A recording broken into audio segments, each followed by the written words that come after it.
Here are 8 things that your dad definitely meant to teach you about your house. Let me show you.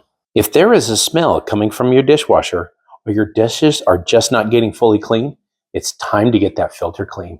Take the bottom rack out and then start pulling the pieces up one by one. They usually pop out, and look at that nasty grime. What you're going to do, take it to the sink, rinse it out. You put it back together exactly the same way you took it out, and the smell will be long gone. One of the things you probably never think about is making sure these tree limbs are cleared away from your siding and your roof. As you can see here, look at this. These tree limbs have already caused damage to the roof, so some shingle repairs will have to be made. It's real easy to take care of this.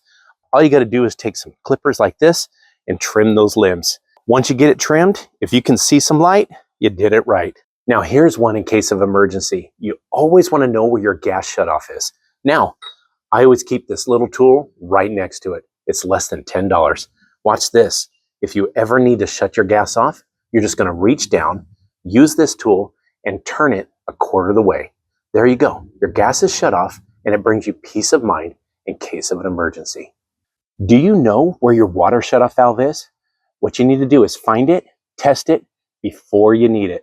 That way, in case of an emergency, you know how to shut the water off or back on to your house. You can do all the right things. Check your gutters, keep an eye on your appliances. But the truth is, a lot of leaks start where you can't even see them. That's why I like having something like the Moen Flow Shutoff in place. It's basically working behind the scenes 24/7, monitoring the pressure and flow of water through your pipes. And it's smart. It can detect leaks as small as a drop per minute. That's the kind of stuff that would normally go unnoticed until it turns into a big, expensive problem. If something's off, you'll get an alert right on your phone. And if it's serious, it can actually shut off your water automatically to stop the damage before it spreads. That's the kind of peace of mind you don't even realize you need until you need it. So yeah, this is one of those set it and forget it upgrades your future self will thank you for. One of the things you need to be careful of is your dryer vent. As you can see on this one that comes through the roof, it collects lint. That is one of the biggest causes of house fires. It's easy to keep clean. You can use an air blower or a gloved hand reaching in and pulling out all that excess lint. Flush your water heater. Once a year, make sure you flush your water heater. It helps get rid of the sediment buildup and helps it run more smoothly. It's going to save you energy in the long run and also extend the life of your water heater. One of the areas you should always check is around your sinks. If the caulking is cracking or peeling, then water is getting in, which can cause damage or rot underneath the sink. You definitely want to make sure you can look at it once a year. Apply new caulking, but always take out the old stuff first. Another thing is to check windows and doors. If you feel a draft coming through, it's time to put on some weather stripping. It's inexpensive, easy to do, and will save you a ton of money in the long run. And remember, the best fixes are the ones that catch problems before they happen. Thanks for watching Home Talk, and we'll catch you next time. First thing, head down to Dollar Tree and grab a broom head. We're going to need 3 of these. Next, we're going to pour some water in a bucket and we're going to mix some concrete. We add the water first so that it doesn't stick to the bottom. Give it a good mix and get a good consistency that makes it good to pour. Next, we're going to take the plastic head off to get that ready. And we're going to take a lid that we also got from the Dollar Tree. We're going to stick that first head in there and then we're going to mark the very top of it. That mark's going to allow us to put the concrete to a certain level, shake it up to get rid of all the air bubbles, and then we're going to put the middle one in first. Then once that's in place and put down, we're going to put the second one and the third one. We want the concrete to go up into the bristles and we're going to let it set and dry overnight. Then we're going to go ahead and turn it upside down. This way we can remove the plastic cover. And look at that, how smooth it is. We're going to turn it back over and look at that. Those bristles are nice and sturdy. We're going to set that by the front door, and because it's nice and heavy, it's a great way to wipe off our shoes. Next, you got those old garbage cans, or you got some yard furniture that's made of plastic, and the sun, the UV lights have just destroyed it. You can take a torch, go ahead and put that torch right to the plastic, and it's going to give it a slight melt, but it's instantly going to start repairing it and bringing out that original color.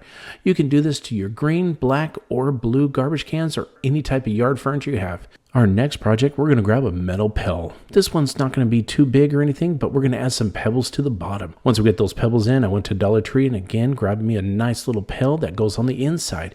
I'm going to add some rocks around it to keep it sturdy. Once I get all that in, I'm just going to put a little bit in the bottom of the smaller pail, and then I'm going to add a sterno can. I'm going to light it up and watch this. I got a nice safe way to roast marshmallows. The kids are going to love it. Once you get those roasted and looking good, you're going to love the outcome. Look at that s'mores. That's going to be great. We're going to go to Dollar Tree again and grab some buckets.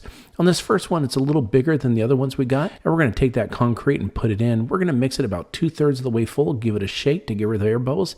Then we're going to grab a broom handle that we got. Again, you guessed it, at Dollar Tree. We're going to put that in, let it set up overnight so it gets nice and firm. Once it's all ready to go and dry, we're going to add some soil to it. We're going to plant a few of these nice flowers that we got, and then we're going to go to our other buckets that are smaller. We're going to drill a 1-inch hole in the bottom, and then we're going to drill 2 small holes in the side about 1 inch apart. Once we get that, we're going to put that first bucket down the pole, lead it on down, and we're going to stick a zip tie through it, and we're going to put this on the pole. Once we get it on there, we're going to pull it tight and we're going to cut off the excess. Then we're going to add some more potting soil.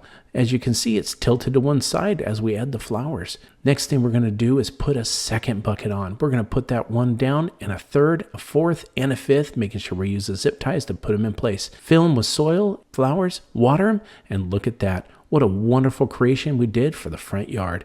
We've come up with 4 great, wonderful projects for the summer. We've built a stackable planter that looks amazing, restored our garbage cans and any furniture that you want, made our own nice shoe cleaner, and made our own outdoor fire pit to roast marshmallows. I hope this inspired you to go ahead and think of your own outdoor projects that you could do. As someone that has done home repairs for the last 20 years, I've got some uncommon home hacks that you'll want to check out. First, let's start at the keyboard. Working at that keyboard can cause your wrist and your arms to get tired and sore. Why don't we grab some pipe insulation from your local hardware store? What you're going to want to do is cut it to the length of your keyboard and then cut it in half. Split that because it sits flat on the desk. That is a great support for your wrists and holds it in place. Might seem a little uneasy at first, but it's great. Now, under that computer, I've got a ton of loose wires, and my feet always get caught inside there. I can also take that same pipe insulation and wrap it up together and put it inside the insulation right through the middle. Once I get it all in there, just turn it around, and now it's protected against the wall, and it won't catch my feet. Next, let's move on to the car. There's nothing worse than losing things like your cell phone down the crease between the seat and the console. Take that other half of that pipe insulation, you're going to stick it down in there. Look at that.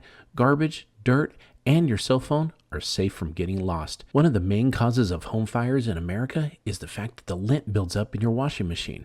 Now, we clear it out, but why don't you grab yourself a dryer sheet, wrap it around a stick or a paint stick. Use a rubber band to hold it on in place at the bottom, and what we need to do is stick it in those hard to reach places right next to the dryer vent where it catches. The lint loves to collect against the metal inside your dryer. You're going to use this to break it up, and it clings to the dryer sheet. Now, if you grab some dry erase markers, you can use those on top of your dryer or your washing machine. You can use it as a way to keep hold of your shopping list. Go ahead and use it for dryer sheets, laundry soaps, or bleach. Once you go shopping or you make your own list to go to the store, it wipes right off, and it's perfect. Now, back to the blinds. We know these are a pain to keep clean. So what you can do is grab some tongs and grab those dryer sheets again. Not only will it make it easy to clean, but it'll give off a great smell when you're cleaning. Look at how the dust collects to those tongs and the dryer sheets. Now, there's nothing worse than trying to hang a picture and using a level. First, you're worried about scratching the wall, and it moves when you're trying to use it. Take some rubber bands, put it around the level, and it grips the wall. Very easy to do. You can do it with one hand. Get it level. Look how I'm using one hand, and you mark your line where you need to put nail. Next, nothing worse than holding a nail with your hands, especially the little ones for the pictures.